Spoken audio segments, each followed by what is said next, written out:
Assalamualaikum warahmatullahi wabarakatuh. Kembali lagi ketemu dengan saya di channel saya. Nah, bagi yang baru untuk melihat channel ini, jangan lupa untuk subscribe, like, dan komen. Dan jangan lupa juga untuk mengklik tombol notifikasinya, biar nanti setiap video yang saya buat itu adalah saudara dulu yang pertama untuk mendapatkan informasi terbaru dari video-video saya. Nah, jadi pada pertemuan kita kali ini, saya akan membahas atau sedikit memberikan tips tentang bagaimana cara kita membuat atau menemukan topik penelitian yang nanti akan kita jadikan sebagai judul penelitian.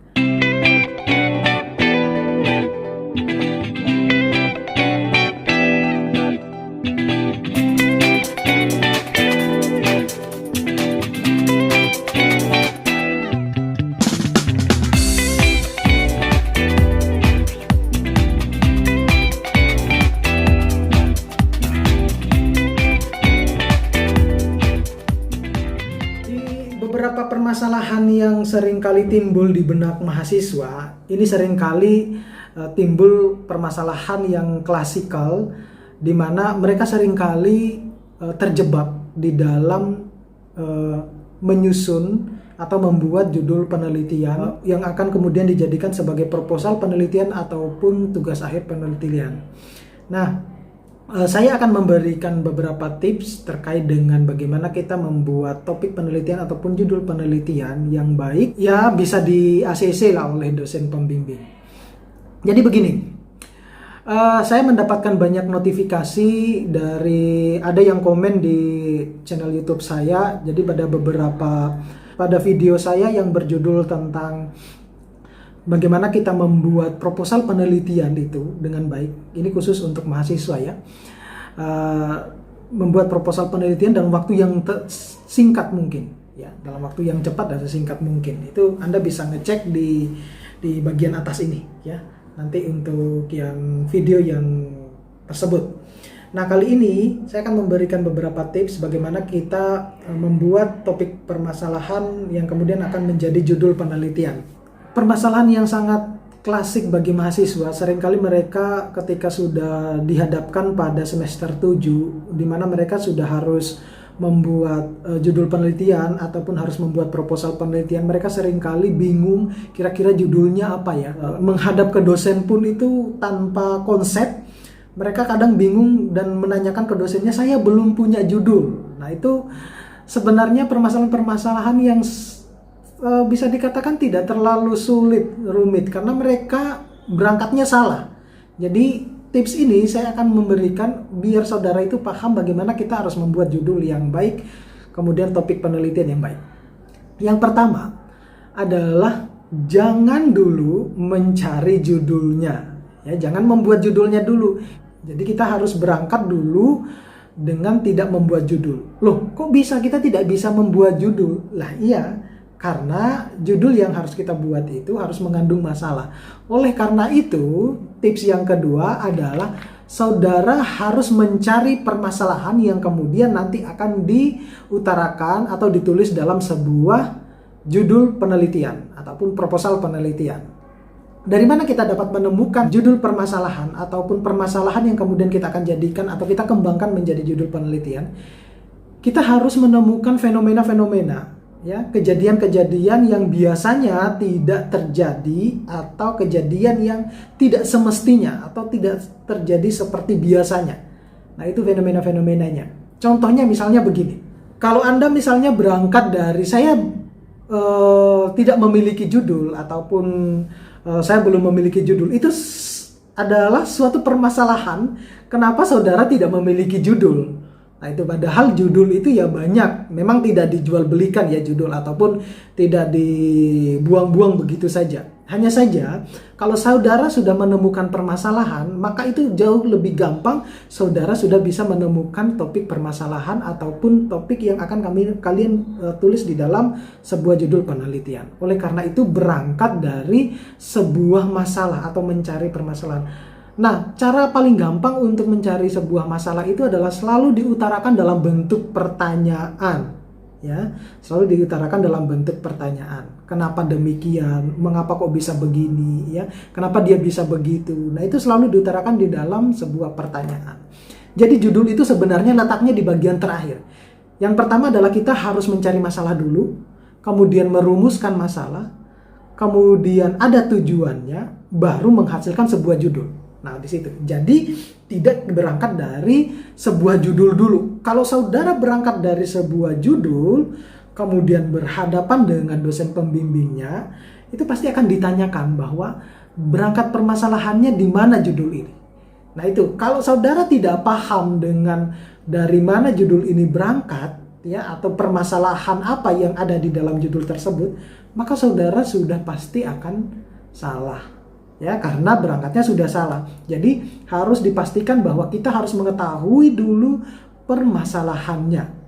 Ya, kita bisa pelajari dari fenomena-fenomena yang ada di sekitar kita, ya, tentunya disesuaikan dengan bidang ilmunya masing-masing. Contohnya, misalnya begini. Ada nih dua anak atau dua mahasiswa. Yang satu dia rajin sekali, ya, rajin sekali, kemudian pintar, cerdas, ya, dia selalu mengikuti perkuliahan dengan baik, mengerjakan tugas-tugas dosen dengan baik. Nah, ketika ujian, secara otomatis dia juga pasti akan baik nilainya. Itu mahasiswa yang pertama. Mahasiswa yang kedua, dia tidak pintar-pintar amat gitu, ya. Ya, datang ke kampus juga sering telat kalau masuk kelas, kemudian mengerjakan tugas juga ya selalu nebeng sama teman-temannya, mengikuti perkuliahan juga tidak baik. Tetapi ketika ujian, nilainya bagus. Ya, mana yang akan dijadikan sebagai topik permasalahan atau yang perlu harus diteliti? Tentunya yang perlu harus diteliti adalah mahasiswa B ini tadi, ya, mahasiswa yang kedua tadi. Kenapa demikian? Akan timbul pertanyaan, kenapa dia dengan tidak begitu baik mengikuti perkuliahan, mengerjakan tugas juga selalu nebeng sama temannya, tetapi ketika ujian nilainya bagus. Nah, itu kan akan timbul pertanyaan di kita, ya, kenapa dia bisa begitu? Nah, itu yang harus dijadikan sebagai topik penelitian, ya, atau subjek dari penelitian tersebut. Nah, kalau yang mahasiswa pertama ya tidak perlu lagi diteliti lah, dia sudah pasti, ya, karena sudah dia belajar, otomatis dia akan mendapatkan nilai yang baik. Tetapi suatu kejadian atau fenomena yang tidak semestinya terjadi, ya, atau kejadian yang aneh terjadi, nah itu yang patut untuk diteliti. Nah, itulah yang kita makanya harus berangkat dari sebuah penelitian, ya. Jadi mencari masalah penelitian itu, ya, kita tidak bisa menyamakan dengan masalah di dalam kehidupan kita sehari-hari, ya. Kita tidak bisa menyalahkan dengan kehidupan kita sehari-hari atau menyamakan dengan permasalahan kehidupan sehari-hari. Nah, kamu misalnya tidak bisa makan, ya, itu masalahmu sendiri, contohnya seperti itu, ya. Jadi kita berangkat dari sebuah masalah untuk bisa menentukan sebuah topik permasalahan tersebut, ya. Jadi selalu dikaitkan dengan fenomena-fenomena, ya. Paling gampangnya adalah mencari fenomena itu, kita simak kira-kira kejadian-kejadian apa sih yang membuat orang itu seperti itu, ya, atau lingkungan kita seperti itu. Dia tentunya disesuaikan dengan bidang ilmunya masing-masing. Saya berikan contoh yang lain, ya. Contoh yang kedua, ya, berangkat dari fenomena permasalahan. Misalnya ada dua anak, ya, tinggal dalam satu rumah, ya, bisa dikatakan bersaudara lah, ya. Si anak ini, kedua anak ini sarapan dengan jam yang sama, ya, yaitu pada pukul 7 pagi. Kemudian si anak A itu pada pukul 10 dia sudah lapar, ya, sudah lapar. Berarti selang waktu 3 jam, ya, selang waktu 3 jam atau 2 jam lebih lah gitu. Si anak B itu jam 1 atau jam 2, ya, jam 1 itu dia baru lapar. Nah, yang perlu harus diteliti adalah si anak A ini tadi. Kenapa demikian? Karena dia tidak wajar, ya, tidak wajar. Masa baru sekian jam dia harus sudah lapar lagi. Nah, itu. Nah, kalau yang anak B, ya tidak perlu kita harus melakukan penelitian, tidak harus diteliti, ya.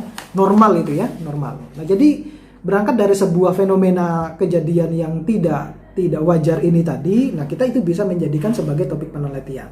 Nah, itu yang tips yang kedua. Yang ketiga adalah baca artikel, ya. Kita membaca artikel, tentunya kita searching untuk bahan-bahan proposal kita. Kita baca artikelnya, kemudian kita scroll ke paling bawah, ya, atau kalau kita baca yang paling terakhir, nah di situ pasti akan muncul saran penelitian, ya. saran penelitian. Biasanya kalau di artikel atau jurnal yang sudah terbit itu di bagian kesimpulan biasanya disisipkan itu saran penelitian, yang berarti penelitian tersebut belum pernah dilakukan ataupun mau akan dilakukan oleh orang lain. Itu kalau di artikel ilmiah. Nah, kalau di laporan penelitian ataupun di skripsi ataupun di tugas akhir, nah itu bisa kita lihat biasanya ada subbab di bagian kesimpulan dan saran, di situ ada saran. Nah, di situ juga kita bisa jadikan sebagai sumber untuk mendapatkan sebuah judul ataupun topik penelitian. Oh, berarti orang ini menyarankan kita atau menyarankan si pembaca untuk bisa melakukan penelitian seperti ini. Ya. Kemudian tips yang berikutnya atau tips yang keempat ya. Tanyakan kepada diri saudara, passionnya di mana? Ya. Passionnya di mana? Yang Anda minati itu di mana? Nah itu, lakukan sesuai dengan passion saudara, jangan dipaksakan. Ya, karena kalau saudara melakukan penelitian dengan passion, dengan minat yang saudara tekuni, tentunya kedepannya akan lebih bagus, ya. Akan lebih bagus karena Anda menguasainya, menyukainya dari awal. Dari situ. Jadi ketika Anda menyusun proposal penelitian dan bahkan sudah sampai melakukan penelitian karena sudah enjoy di passion tersebut, ya tentunya kedepannya akan lebih lancar. Dan tips yang terakhir ini, saya kira ini adalah tips juga yang paling gampang ya bisa dikatakan, yaitu dengan memodifikasi penelitian orang lain. Ya, ingat, bukan menjiplak, tetapi memodifikasi penelitian orang lain. Ya, jadi memodifikasi itu ya bisa kita memodifikasi di bagian variabel penelitiannya. Nah, itu salah satu contohnya. Jadi sekali lagi saya sarankan bahwa judul yang harus kita buat itu adalah bagian belakang, bagian terakhir. Susunannya adalah mencari permasalahan dulu, kemudian kita rumuskan masalah tersebut, kemudian lahir sebuah tujuan, baru terakhirnya adalah membuat judul. Jadi jangan berangkat dari sebuah judul dulu, ya salah. Jadi kalau ini mudah-mudahan akan menjadi jalan keluar bagi mahasiswa yang kesulitan mencari judul karena berjibaku dengan waktu, kemudian sampai sekarang judulnya belum ketemu-ketemu, ya salah saudara kalau misalnya datang sudah berangkat dari sebuah judul. Jangan dulu, berangkatnya dari sebuah masalah dulu, ya. Kalau Anda sampai saat ini belum punya judul, tanyakan pada diri Anda, ya berarti ada masalah di diri saudara itu, ya ada masalahnya karena Anda belum mendapatkan judul sampai bisa dikatakan sampai detik-detik terakhir ya mau ini, tetapi tidak mungkin lah sampai detik-detik terakhir. Jadi pastikan dulu berangkat dari sebuah masalah, pelajari fenomena-fenomena kejadian yang ada di sekitar saudara, tentunya disesuaikan dengan bidang ilmunya, ya pelajari. Ingat, fenomena itu adalah sesuatu yang terjadi tidak semestinya, ya, atau kejadian-kejadian yang bisa dikatakan ya mohon maaf aneh gitu, ya. Seperti yang sudah saya contohkan. Oke, itu saja tips yang bisa saya berikan. Mudah-mudahan bisa bermanfaat. Saya akhiri. Assalamualaikum warahmatullahi wabarakatuh.